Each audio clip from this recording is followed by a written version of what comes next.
अवकाडोचं सुंदर bread spread आणि नाचोसाठी लागणारं डीप बनवायचे. मग व्हिडिओ संपूर्ण बघा. मी स्नेहा, तुम्हा सर्वांचं स्वागत आहे स्नेहा आणि बरंच कायमध्ये. जे काही लोक पहिल्यांदा अवकाडोचं काहीतरी बनवत आहेत त्यांच्यासाठी हा व्हिडिओ मी खास बनवते. म्हणजे डिटेल माहिती याच्यामध्ये मी देणार आहे, तर शेवटपर्यंत व्हिडिओ नक्की बघा. तर हे फळ पिकलेलं आहे हे कसं ओळखायचं इथून सुरुवात करूयात. तर हे वरती जे डेट दिसते त्याला दाबून बघायचे. दाबल्यानंतर जर ते आतमध्ये गेलं आणि वरचा भाग जर तुम्हाला मऊ वाटला म्हणजे हे फळ पिकलेलं आहे आणि याचं तुम्ही मस्तपैकी वापर करू शकता.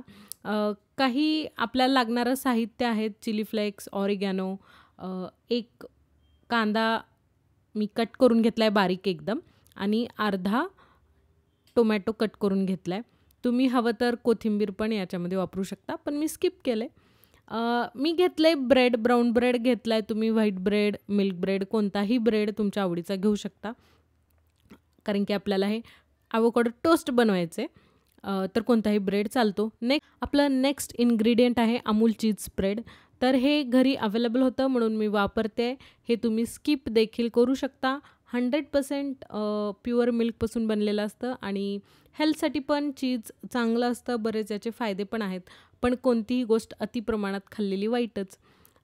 तुम्ही चीज नाही घेतलं तरीही चालतं. तर अवोकाडो कट कसं करायचं ते आपण बघूयात. याच्यामध्ये खूप मोठं बी असतं, तर तुम्ही डायरेक्ट कट नाही करू शकत, म्हणून आपल्याला त्याच्या भोवताली असं व्यवस्थितपणे कट मारून घ्यायचं आहे. आतमध्ये चाकू जाईल असा. पण मध्ये तुम्हाला बी लागेल तर तुम्हाला कट करता येईल नाही. आणि असं कट केल्याच्या नंतर ना आपण याला हलकंसं स्क्वीज केलं की मस्तपैकी हे असं कट होईल. बघा आतमध्ये किती मोठं बी आहे. आणि माझ्यासारखं तुम्ही घाई नकात करू, हळूच बी काढून घ्या. आणि आता आपल्याला चमच्याच्या मदतीनं हे अवोकाडोचं वरचं आवरण तसंच ठेवून मधलं जो गर आहे तो आपल्याला काढून घ्यायचा आहे. आणि याला मस्तपैकी बघा किती मऊ आहे, खूप इझिली स्मूथली हे निघून जातं. आणि चमच्यानी हे स्मॅश पण आपण करू शकतो. तर याला काढून घ्यायचं आहे व्यवस्थितपणे. मस्त कलर आला आहे. आणि हे पिकलेलं असलं ना की असं छान निघतं, नाहीतर मग हे घट्ट असतं आतल्या बाजूनं. हे आता छान पिकलेलं आहे फळ, त्यामुळं छान याचा गर मऊ झाला आहे. याचा कलर बघा कसला सुंदर कलर वाटतं.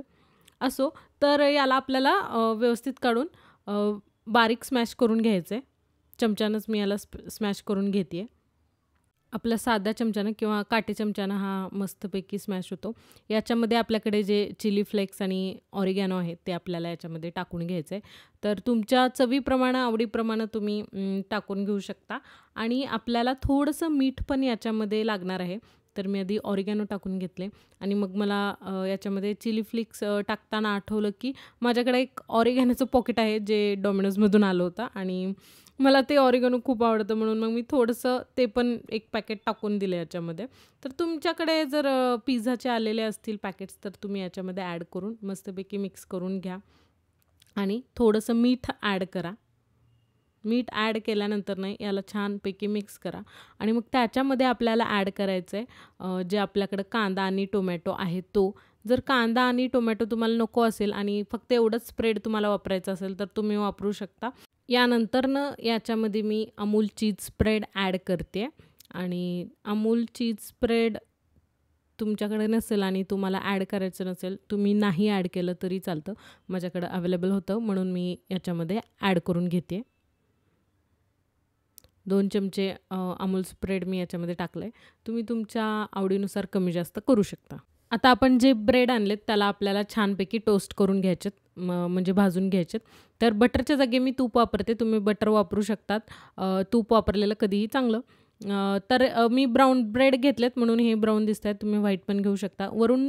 वरच्या बाजूनं पण मी छान याला तूप लावून घेतले आणि मस्तपैकी याला भाजून घेते जोपर्यंत हे करकरीत होणार नाहीत. मग याला मी थोडंसं कट करून घेतले भाजण्याच्या आधीच, म्हणजे उगं कट लावून घेतला आहे कोपऱ्यातून.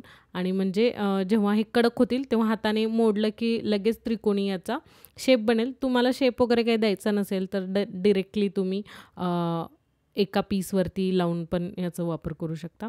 बघा आता हे भाजल्यानंतर ना मस्तपैकी असे ब्राऊन झाले पाहिजेत. याचा असा आवाज आला पाहिजे. बघा आता हे कट केले होते मी आधी, म्हणून आता हे इझिली असे तुटत आहेत, असे भाग होत आहेत. दिसायला पण छान दिसतं, सर्व करायला पण छान दिसतं. जर गेस्ट येणार असतील अचानक तर ही रेसिपी साधी सोपी आहे, तर हे तुम्ही करू शकता. बघा याचा आवाज कसा येतोय, बघा कसे मस्तपैकी खरपूस भाजलेत आणि छान स्मेल पण येतोय. तर हे जे स्प्रेड बनवलं आहे ना आपण, आता आपल्याला याच्यावरती व्यवस्थितपणे पसरून लावून घ्यायचं आहे आणि आपली डिश झालेली आहे तयार. नाचोज किंवा फ्रेंच फ्राईज खाण्यासाठी हे डिप तुम्ही वापरू शकता. मग टोमॅटो आणि जे कांदा टाकला ते अवॉइड केला तरी चालेल, डिप म्हणून तुम्ही याला वापरू शकता. व्हिडिओ जर आवडला असेल तर चॅनलला सबस्क्राईब करायला विसरू नका. व्हिडिओला लाईक करा, फ्रेंड्ससोबत तुमच्या शेअर देखील करा. आपण भेटूयात अशाच आणखीन एका व्हिडिओमध्ये. तोपर्यंत नमस्कार.